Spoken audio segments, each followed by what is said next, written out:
نحمدہ ونصلی ونسلم علی رسولہ الکریم۔ بلال شوکت آزاد بھائی نے عدت میں نکاح کے حوالے سے جو ایک عدالت کا فیصلہ آیا ہے اس کے بارے میں پوچھا ہے کہ اس کی شرعی حیثیت کیا ہے۔ محترم ناظرین، یہ فیصلہ کتاب و سنت کے بھی منافی ہے اور پاکستان کے جو سب سے بڑی عدالت ہے سپریم کورٹ، اس کے دیے گئے فیصلے کے بھی خلاف ہے۔ یہ فیصلہ غلط ہے۔ اس کی غلط ہونے کی کئی بڑی بڑی وجوہات ہیں۔ سب سے پہلی وجہ یہ ہے کہ طلاق میں جب خاوند اپنی بیوی کو طلاق دے دیتا ہے تو اس کے لیے تحریری ہونا ضروری نہیں ہے۔ اس نے مذکورہ مسئلے میں سب سے پہلے اپریل 2017 کو زبانی طلاق دی، تو وہ طلاق واقع ہو گئی۔ اس کے لیے لکھا ہونا اسلام کے اندر کوئی ضروری ہے ہی نہیں کہ لکھا ہوا ہوگا تو پھر طلاق ہوگی، یا وہ رجسٹرڈ ہوگی تو پھر طلاق ہوگی۔ نہ اس کا لکھا ہونا ضروری ہے، نہ اس کا رجسٹرڈ ہونا ضروری ہے طلاق کے واقع ہونے کے لیے۔ تو وہ طلاق ہو گئی اسی وقت، اور اس کے لیے دوبارہ تحریری وہ شرعی طور پر اس کی ضرورت نہیں ہوتی۔ اس کے بعد عدت ہوتی ہے 3 مینسز، 3 حیض۔ اللہ نے قرآن مجید میں اس کو سورہ بقرہ کی آیت نمبر 228 میں 3 قروء کے ساتھ تعبیر کیا ہے۔ 3 مینسز کے اندر اندر خامد وہ رجوع کر سکتا ہے، نکاح مکمل طور پر ختم نہیں ہوا ہوتا۔ طلاق ہو چکی ہوتی ہے لیکن نکاح مکمل طور پر ختم نہیں ہوا ہوتا، وہ رجوع ہو سکتا ہے۔ اگر خامد نے رجوع کر لیا تو وہ دوبارہ مکمل میاں بیوی بن جاتے ہیں، اور اگر رجوع نہیں کرتا تو تیسرا حیض مکمل ہونے کے بعد عورت آزاد ہو جاتی ہے۔ اس کا دوسری جگہ پر بھی نکاح ہو سکتا ہے، اور اس کا پہلے خامد کے ساتھ بھی نئے سرے سے اگر صلح کی نوبت آئے تو اس سے نکاح ہو سکتا ہے۔ تو یہ 3 مینسز اس عورت کے لیے ہے جو حاملہ نہیں ہے، یہ اس کی عدت ہے، اور اس کی بھی ہے جو آئسہ نہیں ہے، جو حیض کی عمر سے گزری ہوئی نہیں ہے۔ تو 3 مینسز کے لیے 90 دن، بعض لوگ کہتے ہیں یہ 90 دنوں والی بات تو ویسے ہی غلط ہے۔ نہ قرآن میں 90 دنوں کا ذکر ہے، نہ پیارے پیغمبر کی سنت اور حدیث میں 90 دنوں کا ذکر ہے۔ 3 مینسز کا ہے، اور 3 مینسز وہ 2 مہینوں میں بھی اور اس سے کم عرصے میں بھی مکمل ہو سکتے ہیں۔ مثال کے طور پر آج عورت کو طلاق دی گئی ہے زبانی، اور صبح کو طلاق ہوئی ہے، شام کو اس کے مینسز شروع ہو گئے، تو 1 مینسز تو یہ چند دن میں ختم ہو جائے گا۔ تو باقی جو 2 مینسز ہیں وہ کئی خواتین ہوتی ہیں، ان کو مہینے کے بعد یہ لاحق عارضہ لاحق ہوتا ہے، اور کئی خواتین کو مہینے سے پہلے بھی آ جاتا ہے۔ تو یہ زیادہ سے زیادہ مدت وہ 2 مہینے، 2.25 مہینے یا میں مکمل ہو سکتی ہے، اور اس سے کم میں بھی مکمل ہو سکتی ہے، کیونکہ بعض خواتین ان کی عادت ہر خاتون کی عادت دوسری سے مختلف ہوتی ہے۔ کسی کا صرف مہینے میں 3 دن مینسز ہوتے ہیں کسی کو، اور کسی کو 4 دن ہوتے ہیں، کسی کو 5 دن ہوتے ہیں۔ تو یہ اگر کم مدت لیں، ہماری پاکستان کی سپریم کورٹ کا بھی فیصلہ ہے کہ زیادہ سے زیادہ مدت وہ کم از کم مدت 39 دن ہو سکتی ہے۔ اگر 39 دن طلاق دینے کے بعد عورت دعویٰ کرتی ہے کہ میری عدت مکمل ہو چکی ہے، تو سپریم کورٹ کے فیصلے کے مطابق اس کی تصدیق کی جائے گی، اور اس کا یہ فیصلہ دنیا کی کسی عدالت میں چیلنج نہیں کیا جا سکتا۔ تو اور عدت کا معاملہ اور عدت کا مسئلہ، یہ سب سے زیادہ اس کا علم عورت کو ہوتا ہے، کیونکہ یہ معاملہ اس کے ساتھ ہے، اس کا ذاتی معاملہ ہے جس پر دوسرا غیر مطلع ہو ہی نہیں سکتا۔ اس لیے اسلام میں اس معاملے میں عورت کی بات کو حیثیت دی گئی ہے، اتھینٹک ہے، اور اسی کی بات کو مانا جائے گا، اور اسی کی بات پر فیصلہ ہوگا۔ حمل میں بھی اسی کی بات پر فیصلہ ہوگا، مینسز میں بھی اسی کی بات پر فیصلہ ہوگا، عدت کے مکمل ہونے میں بھی اسی کی اسلام کے اندر اسی کی بات پر فیصلہ ہوگا. اس کے بات کے خلاف باہر کے لوگ جن کا اس کی ذات کے ساتھ تعلق ہی نہیں، اس کے ذاتی معاملات کے ساتھ ان کا کوئی لنک ہی نہیں ہے، ان کی گواہی لغو، باطل اور بیہودہ ہے، اس کی کوئی حیثیت ہی نہیں ہے شریعت کے اندر. وہ کس لحاظ سے وہ آ کر گواہی دیتے ہیں؟ ان کا تعلق کیا ہے گواہی دینے کا؟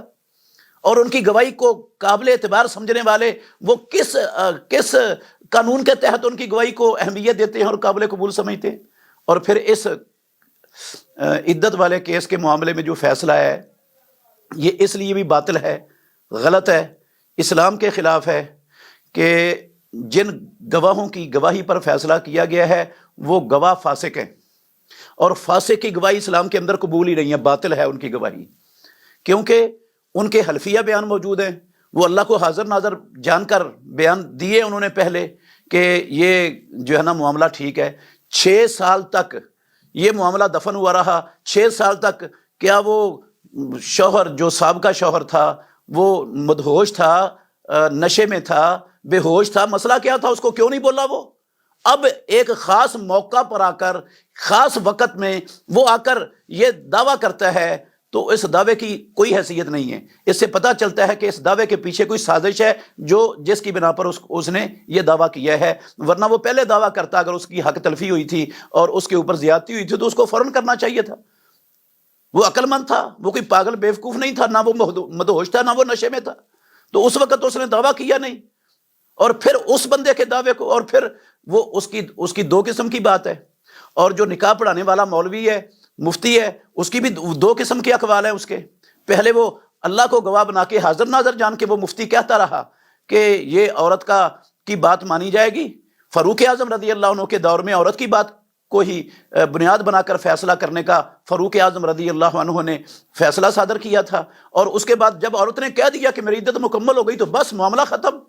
اب وہ آ کر کسی پریشر، کسی سازش کا شکار ہو کر اب وہ اس کے خلاف گواہی دے رہا ہے. تو ایسے لوگوں کی گواہی پر فیصلہ کرنے والا وہ کیسے درست فیصلہ کر سکتا ہے؟ وہ تو گواہی کے قابل ہی نہیں ہے، وہ تو فاسق لوگ ہو گئے. اور اسلام میں فاسق کی گواہی مردود ہے. اس لیے بھی یہ فیصلہ غلط ہے. اور اگر چند منٹ کے لیے اس کے سابقہ شوہر کے دعوے کو مان لیا جائے کہ اس نے نومبر میں طلاق دی ہے، تو اس کی طلاق اور یہ جو نکاح ہوا ہے ان کا، اس میں 48 دن کا جو نو فاصلہ بنتا ہے. اور پاکستان کی جو سپریم کورٹ عدالت ہے اس کا فیصلہ موجود ہے جس کو متحد عدالتوں کے اندر مانا جاتا ہے، چلایا جاتا ہے، اور اس کو نظیر کے طور پر، دلیل کے طور پر پیش کیا جاتا ہے، اور ساری عدالتیں اس کے مطابق فیصلہ کرتی ہیں. متحد عدالتیں وہ 48 دن انہوں نے مقرر کیے ہیں، انہوں نے 39 دن مقرر کیے ہیں، اور یہ نکاح ہو رہا ہے 48 دن سے. تو یہ اس فیصلے کے لحاظ سے بھی یہ فیصلہ باطل اور غلط ہے، چونکہ یہ فیصلہ شرعی لحاظ سے اور قانونی لحاظ سے اور اخلاقی لحاظ سے، ہر لحاظ سے غلط ہے، باطل ہے.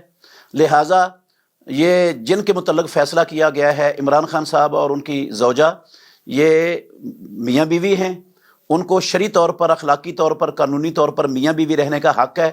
اور ایسا فیصلہ جو شریعت کے مخالف ہو، قانون اور اخلاق کے منافی ہو، اس فیصلے سے ان کے نکاح پر، شرعی نکاح پر کوئی اثر نہیں پڑتا ہے. نکاح ان کا ٹھیک ہے، وہ زوجین ہیں، اور ان کو الگ الگ تصور کرنا ہی وہ شریعت کا مذاق ہے. اور میں نصیحت کرتا ہوں تمام پاکستان کے کلمہ گو لوگوں کو، مسلمانوں کو، کہ وہ کسی کے ساتھ اختلاف رائے رکھنا چاہیں ضرور رکھیں، اس میں کوئی پابندی نہیں ہے، کوئی رکاوٹ نہیں ہے. لیکن اختلاف کے اندر آ کر وہ اخلاقی اقدار کی دھجیاں اڑا دینا اور لوگوں کی عصمتوں کو اچھالنے کے لیے وہ رذالت اور کمینگی کی انتہائی جو ہے نا پستی میں چلے جانا، اسلام اس کی اجازت نہیں دیتا کسی کو. یہ بہت غلط گھٹیا حرکت ہے کہ ہم کسی کی مخالفت میں آ کر جو ہے نا وہ تمام اخلاقی اقدار کو پامال کر دیں اور ذلت اور رسوائی کی گھٹیا اتھا گہرائیوں کے اندر گر جائیں. اسلام میں یہ قطعاً اس کی گنجائش نہیں ہے. اور میں آخر میں یہ بھی کہنا چاہتا ہوں کہ ہمارے فیصلہ کرنے والے لوگ جہاں بھی ہیں، جو بھی فیصلہ کرتے ہیں، پنچایتوں میں کرتے ہیں یا کسی بھی جگہ پر کرتے ہیں، انہیں اللہ رب العالمین سے ڈرنا چاہیے اور اللہ سے ڈر کر حق سچ کا فیصلہ کرنا چاہیے. یہ منصب بہت بڑا منصب ہے اور اس منصب کو ناجائز استعمال کرنا، اس کا انجام بھی بڑا خطرناک ہے. رسول مکرم صلی اللہ علیہ وسلم کا فرمان ہے، القضاۃ ثلاثۃ، فیصلہ کرنے والے تین قسم کے لوگ ہیں، دو ان میں جہنم میں جائیں گے اور پیارے پیغمبر نے فرمایا صرف ایک جنت میں جائے گا۔ جو فیصلہ کرنا جانتا ہے، اس کو فیصلوں کے کرنے کے سارے اصولوں کو، ضوابط کو پتہ ہے اور مسئلے کی بھی سمجھ ہے، وہ فیصلہ کرتا ہے حق کے ساتھ، حق کو سمجھتا بھی ہے، فیصلہ کرنا بھی جانتا ہے اور حق کے مطابق فیصلہ کرتا ہے، پیارے پیغمبر نے فرمایا یہ جنت میں جائے گا۔ اور ایک وہ بندہ جو فیصلہ کرنا تو جانتا ہے، فیصلے کے اصول ضوابط کا اس کو پتہ ہے، سمجھ بھی آتی ہے کہ حق یہ ہے، لیکن وہ کسی دنیاوی مفاد یا کسی پریشر میں آ کر وہ حق کے خلاف فیصلہ دیتا ہے۔ امام الانبیاء، ناطق وحی، سرور کونین محمد الرسول اللہ صلی اللہ علیہ وسلم نے فرمایا وہ بندہ جہنم میں جائے گا۔ اور تیسرا وہ بندہ جس کو فیصلہ کرنے کا ہی نہیں پتہ، شریعت کی البے بھی نہیں جانتا وہ، اور وہ فیصلے کر رہا ہے لوگوں کے درمیان، حق پر بھی فیصلہ کر دینا، یہ تیسرا بندہ، اس کے بارے میں پیارے پیغمبر نے کہا یہ جہنم میں جائے گا، آگ میں جائے گا۔